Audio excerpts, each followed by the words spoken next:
of my thoughts and reviews with everyone, and I hope to make my videos better. But like I'm still learning and how to do screen records and simultaneously have the camera and all. And currently you can hear a slight buzzing fan sound, but that's just in the background because like the weather is too hot.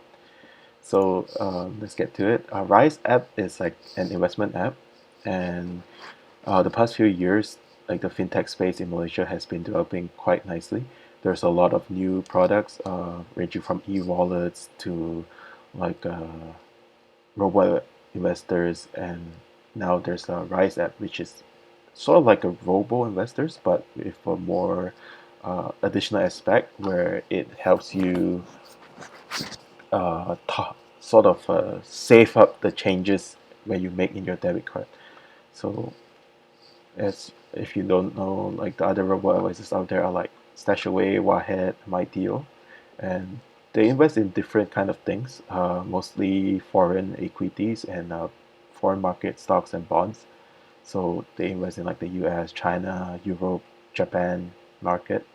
Ryze is different in that it invests in local funds. So it's in partnership with PNB. If you are not sure, PNB is one of the largest fund managers in Malaysia, where they invest a lot of unit trusts and also amanah saham. And here you can see how Raiz works. It has a desktop platform and also a mobile platform. And so you can have the app to check your portfolio anytime you want. And here are the three methods of Raiz app, where you can see first method is like round up. It basically invests the change in your daily purchases with your debit card, and the changes will go into your portfolio. Or you can do a recurring deposit. So you can just use the deposit directly from your card to your portfolio. You can set it up daily, weekly, or monthly. Like let's say you can do 100 ringgit or 200 ringgit a week. And lump sum, which is as it says, you invest like a lump sum amount into the app. And here you can get a quick preview of how it works. Let's say you invest 10 ringgit 70 cents. I mean, let's say you purchase 10 ringgit 70 cents on Starbucks. It rounds it up to 11 ringgit, and it adds that 30 cents into your portfolio. Similarly, over here, let's say 7.75 for McDonald's. It rounds it up to 8 ringgit, and you put 25 cents into your portfolio. So right now, Ryze only have three portfolios, which is conservative, moderate, and aggressive, and they're all fairly simple with a simple breakdown of weightage of like the funds inside. So what is actually inside here? Inside here are Amanah Saham's variable funds. So if you're not sure with Amanah Saham, here's like a quick recap. So Amanah Saham is there's two types of Amanah Saham funds. One is the fixed price and the other is the variable price funds. So the fixed price funds, I don't know if you know, like usually your uncle auntie will tell you to go and like queue up at the bank, to line up at the bank to buy all these funds. So usually these funds are exchanged in seasonal festivities such as like Chinese New Year, Hari Raya. You will see people buy and sell these funds. Mostly people sell because they need some money, and some people buy because all these funds are limited funds. So it's only usually when someone sell it back to Saham that they have extra units to sell to others. So the fixed price funds, there's 6 total fixed price funds as far as I know. And ASB, which is Amanah Saham Bumiputera, it's only reserved for Bumiputera. There's ASB1, ASB2, and ASB3. And if you go to their website, you can check their returns. Historically, their returns has been like 6 to 8%, but recently it's been going down. So 2019 and 2020 has been going down. So it's ranging from like 5%. ASB2, ASB3, similarly, they have like the returns per year. Here you can go check out on their website. And then this is ASM. ASM is similar to ASB, but it's open to non-Bumiputra, so it's open for everyone. And equivalently, it has about excuse me. Equivalently, it has about the similar kind of returns, 6 to 8% in the past, and now around 4%. And yeah, so there's ASM1, ASM2, and ASM3. And then after all the fixed price funds, there comes the variable funds. So Amanah Saham has a few types of variable funds, but Ryze only deals with 3 kinds of variable funds among the many Amanah Saham funds, which is Amna's ASN Sara 1, ASN Equity 3, and ASM Imbang 2. So if you go and check out the app right here, so if you go click conservative,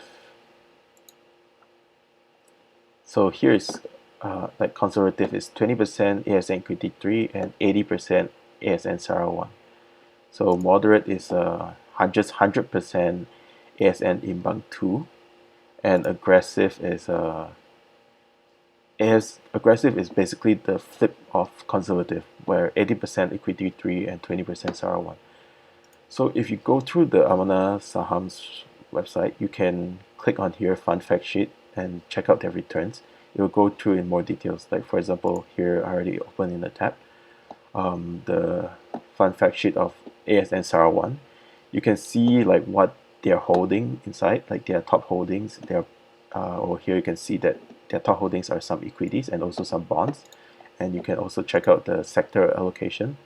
And you can see their returns for 3 years, 5 years, and 10 years. Like here, 10-year annualized return is about 6.33%.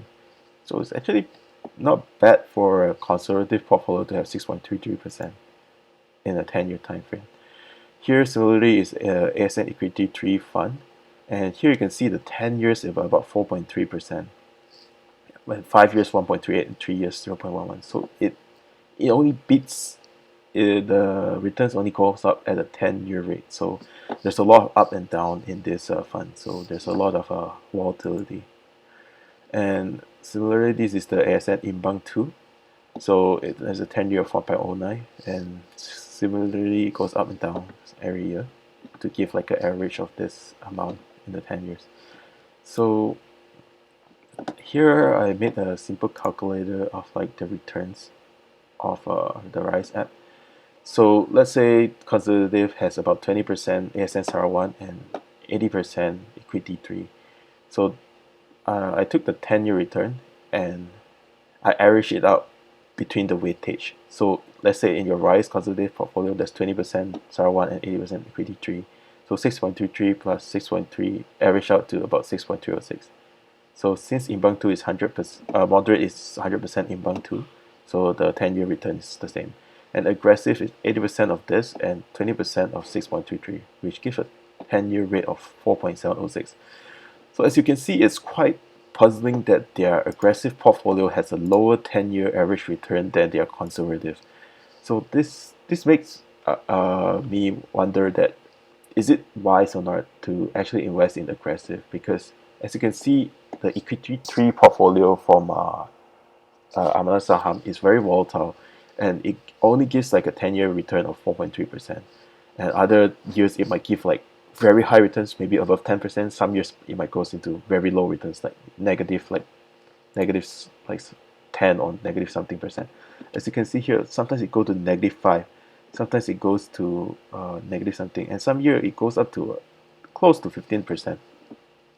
But on average, the 10 years is only 4.3%, and which begs the question: is it better to just invest in a conservative portfolio in Ryze? So at the end of the day, it's up to the user.